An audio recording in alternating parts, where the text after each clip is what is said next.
بسم الله الرحمن الرحیم. سلام علیکم و رحمت الله. امروز میخوام صفحه دوم بخش سرتیفیکیت جور کنم، جایی که صفحه 10 صفحه 11 و صفحه 12 مکمل هم از کورا نشته میشه و با شما این جدول در این ویدیو یاد میتونم که چونایی جور میشه. خیلی ساده هست و امیدوار هستم که شما تا آخر تعقیب کنید تا تمام جزئیاتی که در سرتیفیکیت ساخته میشه را یاد بگیرید. بخیر، موفق باشید.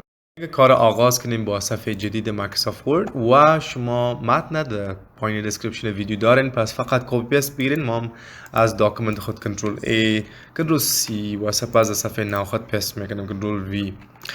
خیلی خوب، حال بخش نخست باید در سنتر برم. شارتکت سنتر است، الان سنتر کنترل E هست. کنترل و قوس میگیرم که سایز بتم، ممکن است بولدش بزنم، اختیار شما. اما در بخش فونت میخوام که اولد انگلیش استایل برش بگیرم به فعلا و سکندری انگلیش دیپارتمنت هم مرکز ما. اما با خاطر از اینکه کل اینا رو یک استایل بسازم، کلشو سلکت میگیرم تا پایین و در اینجا نشون میگیرم تایم نیو رومنز، چون به می فرمت با جور شد و اینی که سلکت میکنم بازم سایز و کنترل E شارتکت سنتر الاین است که تنظیم میشه. سکول نیم همچنان مثل قسمت بالا، پس چرا فرمتشو کپی نگیرم. پلیس اف برد سایزش کم تغییر میتم، اما ما اندرلاین نیاز داریم که پاسان نشته خواهد شد. به می دلیل تاب استفاده میکنم، چنین تاب و سلکت میکنم محل تاب شده را کنترل U استفاده میکنم. مسافه اضافی باید پاک شد دیلیت و ما دیگه کامل لاین سلکت میکنم و دیلیت فشار میتم. و شما ببینید که بین نمبر و سابجکت کامه هست، پس از این قسمت سلکت کرده تا قسمت پایین میام و کنورت میکنم با تیبل. انسرت تیبل، کنورت تکست تو تیبل و سلکت میکنم اوکی را و حال همه چیز اینجا مناسب آمد. خیلی خوب، همه چیز جور هست و فقط چند چیز اینجا مهم است. ببینید که در بخش ماتماتیکس، جغرافیا، الجبرا و تریگونومتری باید خیلی خرد بزن، پس سلکتش کردیم و سایز کوچک میکنم به اندازه که مناسب هست و سایز برش انتخاب کردیم خیلی کوچک و عین کار در اینجا باید انجام بدم و دیگه انتر و سلکت میکنم و سایز خیلی خرد میکنم. در عموم نه بلکه در جز، پس در جز سلکتش میکنم و سایز کوچک میکنم. خب سایز 7 گرفتم، اما نیاز هست که بخش سابجکت بزرگتر باشه، پس نمبر کوچک میسازم به این شکلی. ببینید نمبر چیه، پس میگه پرسنتیج و توتال از ایره دیسم حرکت میتم، یا ممکن است که مرجش کنیم بخی ایره بک اسپیس سلکت میکنیم این بخش با کمک لیاوت و مرج سلز استفاده کنیم. شما یک طریقه مرج سلز اینجا دارین، رایت کلیک ماوس، اگر رایت کلیک ماوس کنین اینجا هم مرج سلز دارین، این کار کردن میتونین. خوش و ببینیم دیگه نمبر باز هم کوچک میکنیم تا بخش سابجکت ما بزرگتر بیه و 10 کلاس و 11 کلاس کلش یک سایز باید بسازم. به می دلیل این رو حرکت میتم و یک سایزش میکنیم، توتال خیلی خرد میکنیم و ریمارک در جای خود بزرگتر باشه. پس 3 کالم سلکت کردیم و دیستریبیوت کالم سلکت میکنیم که یک اندازه شما به فعلا و حال بخش ریمارکس هم میخوایم که سنتر بیه، پس سنتر. چون عنوان است سلکتش میکنم، کنترل B بولدش میکنم و کمی که سایز هم باشه بدم. در هوم بشه انکریز فون سایز سلکت کنم، یکم سایز به شکلی. و ما دوست دارم که تنت بیاد در سوپرسکریپت، پس سلکتش کنین. شارتکت سوپرسکریپت هم دمیجه هست، کنترل شیفت مثبت در سوپرسکریپت سلکتش کرده میتونین و غیر صورت شما میتونین که از جا سوپرسکریپت بگیرین و از طریق مینی تول بار هم این کارا کرده میتونین که سوپرسکریپت برش بگیرین. خب بازم سوپرسکریپت. خب این حال وقتش رسیده که باز هم میره یک خط بیارم تا حدی که کوشش میکنیم که هم آزاد یک خط بیای خوبتر میشه. بازم نظر به تلاش خودتان است، هرچی تلاشتان بیشتر باشه که مقبولتر طراحی کنین، پس خوبتر و مقبولتر میه.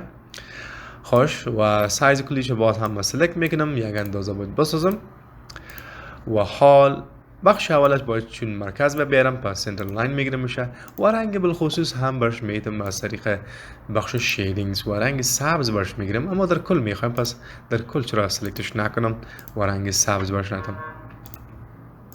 خب کار دیگری که در اینجا مانده بخشی از قسمت پایین هست، سکول پرینسیپل انتر میکنم و اینجا دیلیت افشار میتم که این لاین پایین بیاد بالا و از تاب استفاده میکنیم که در جنا قرار بدم، چون فون سایز مطرح هست پس تا آخر نمیبرم میشه. سایز برش میتم، بولدش میکنم و باز هم یک تاب استفاده میکنم تا ممکن باشه و کنترل E که هر دوش مرکز بریم و از هر دوش هم یک سیستم باید بیاین. این مسافه و این مسافه مستقل میه و من مساوی میه و تیبل در عموم پایین کش میکنم که سایزش مقبول تر باشه، پس پایین کشش کنین تا قسمی که شما در نخست دیدین به مو استایل اجرا شه.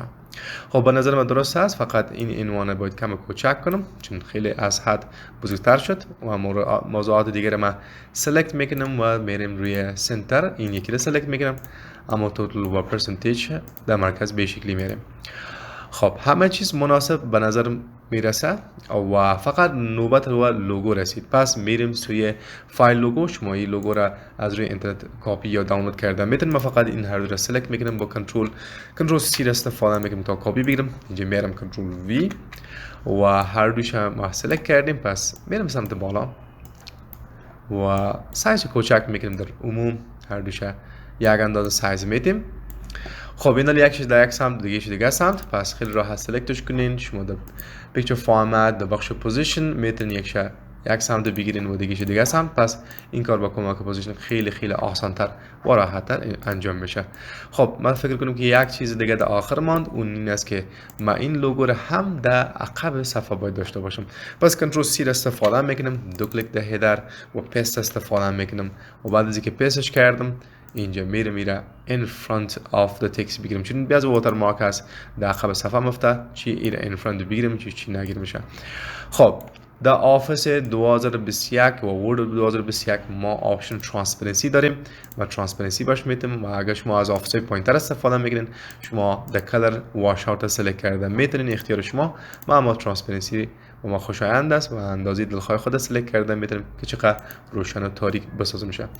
خب باز هم در الاین سنتر و دیگه الاین آن میدل سلکت میکنم که دلم جمع شود که مرکز صفحه هست و دیگه سایز هم نسبتا بزرگتر و باز هم نیاز است که باز هم سنتر و میدل برش بگیرم و کار دیگه تمام هست و ما فقط اسکیپ افشار بدم و یک اسکیپ دیگر که از بخش تیبل برایم. خب این بود طریقه ساخت این صفحه جدول 3 پارچه. امیدوار هستم که بخش ترانسکریپت نتایج که در عقب سرتیفیکیت می عمدتاً فهمیده باشین و مورد استفاده قرار بدین.